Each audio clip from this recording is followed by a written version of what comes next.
You're listening to Word for Word poetry at the Bryant Park Reading Room. James Tate, June 1st, 2010.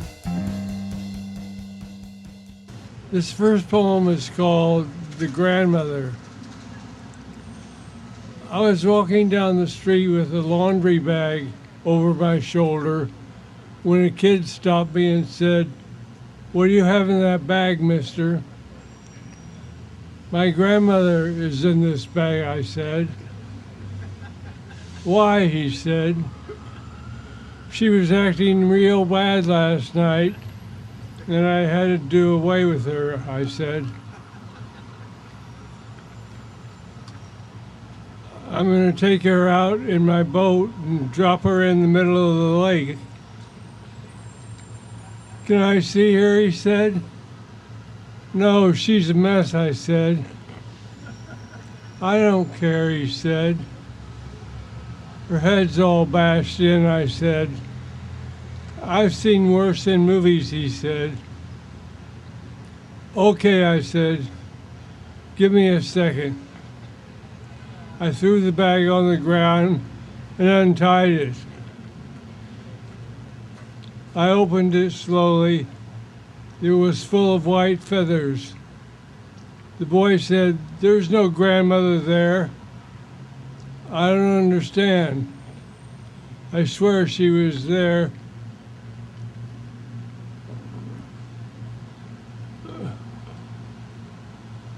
I can't see too well.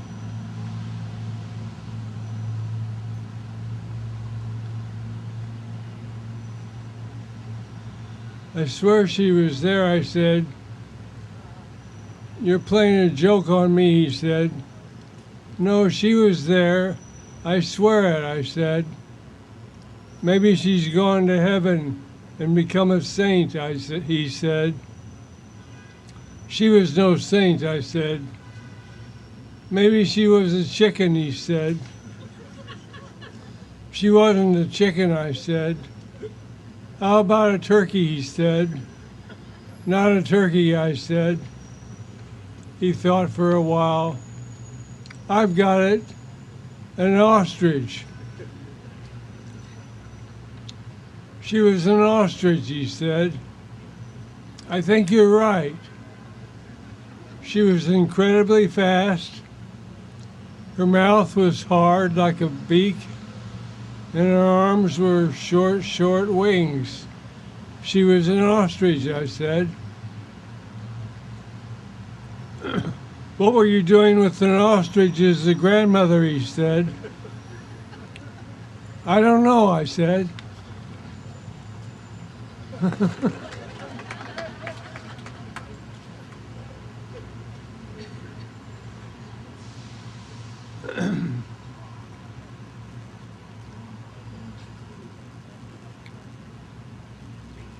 This is called The Afterlife. A man fell out of the tree in our backyard. I ran over to help him. "Would you like some tea?" I said. "I think I broke my back," he said. "Perhaps some ice cream would be just the thing." "Lend me your hand," he said. I gave him my hand and tried to pull him up. When he was upright, he said, "Where am I?" "You're in my backyard," I said. "It's like nothing I've ever seen before," he said. "It's just an ordinary yard, a small garden, a few flowers," I said. "Yes, it's a sorry sight. How can you stand to live here?" he said. "Oh, it's my home," I said. "Home? That's a curious word."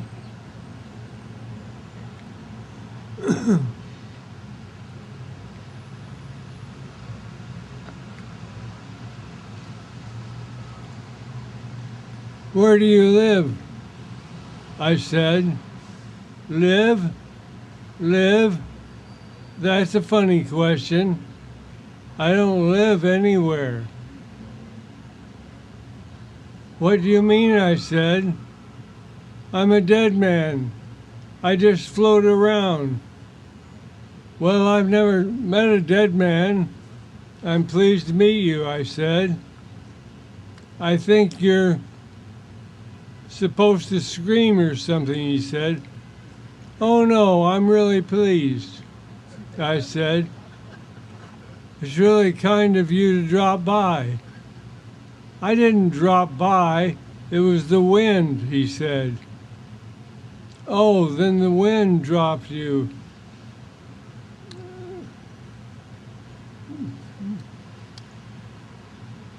Then the wind dropped you, and then you fell into the trees.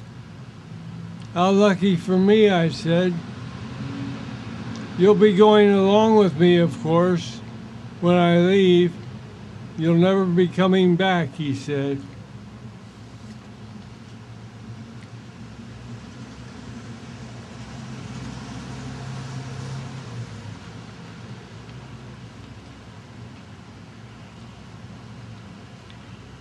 This is called The Dead Animal. The store was empty at that time of night. I was about to lock up when a young woman entered. Can I help you? I said. I'm just looking, she said.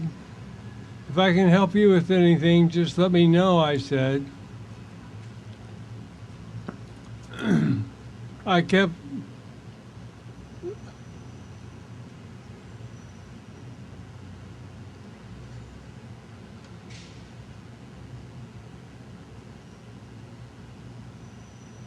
looking. I can't read very well.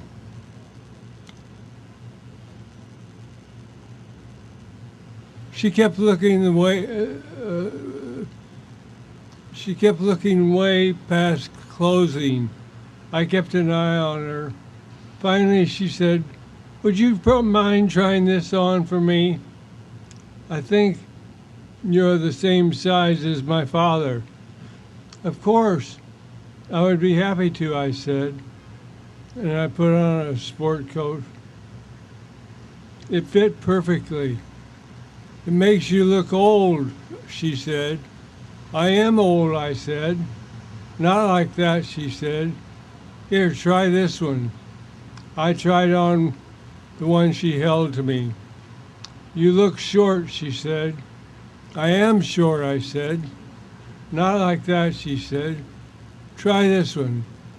I tried the one she offered. It makes you look green, she said. Well, I'm not green, I said.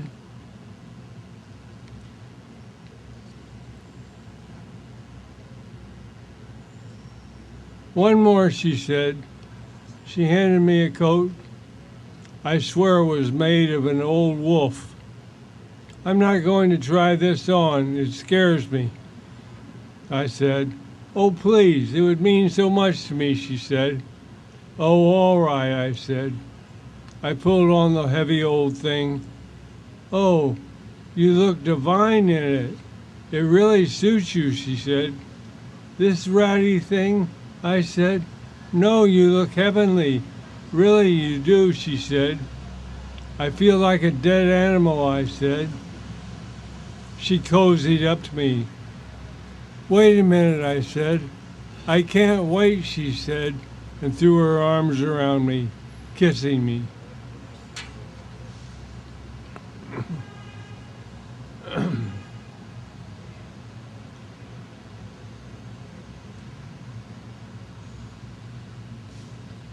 This is called the Invisible Alligators.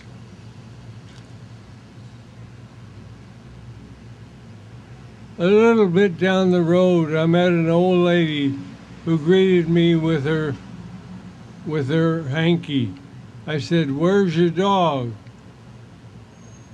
I thought you had a dog. Oh no, I never had a dog. I had a cat once, but he died, she said. I must be thinking of someone else.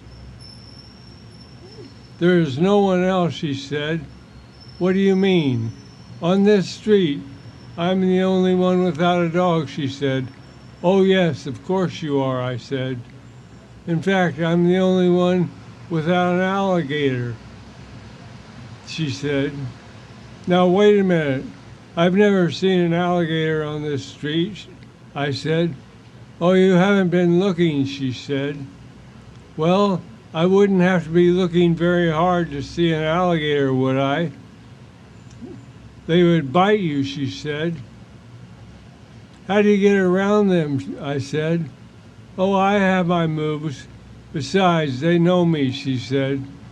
I've never seen one, I said. Oh, they're invisible, she said. I see, I said. No, you don't. I told you they're invisible, she said. Yes, I understand. That's what I meant, I said. Oh, I see, she said. How can you see if they're invisible, I said. Just to drag the conversation on a bit. Never mind, she said. Ouch, I said. He bit me. Who bit you? She said. I don't know, I said.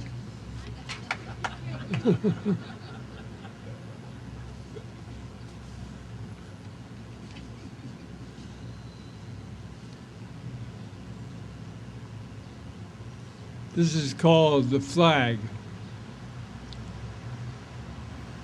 The flag was still there. No, it wasn't. What was I talking about? We didn't even have a flag. This was after the war. Nobody had a flag. Oops. We wore rags.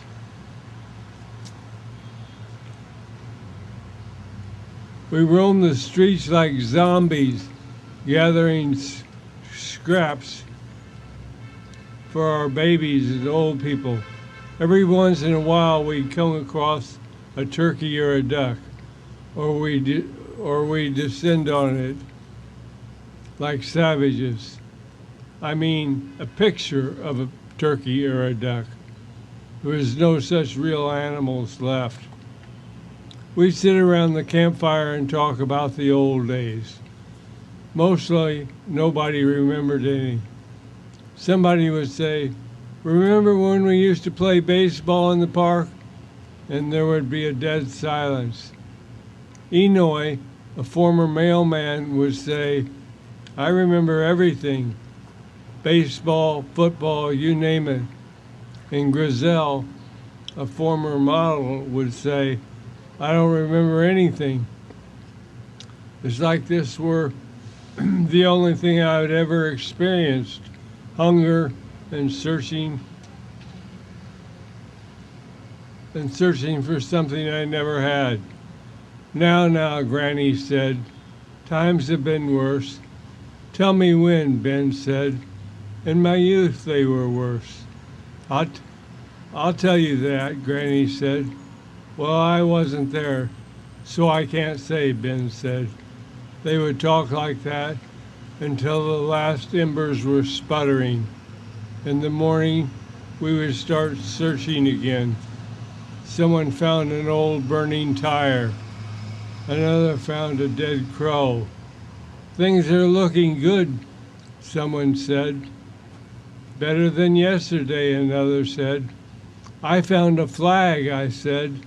That's really great, Enoy said. Just kidding, I said.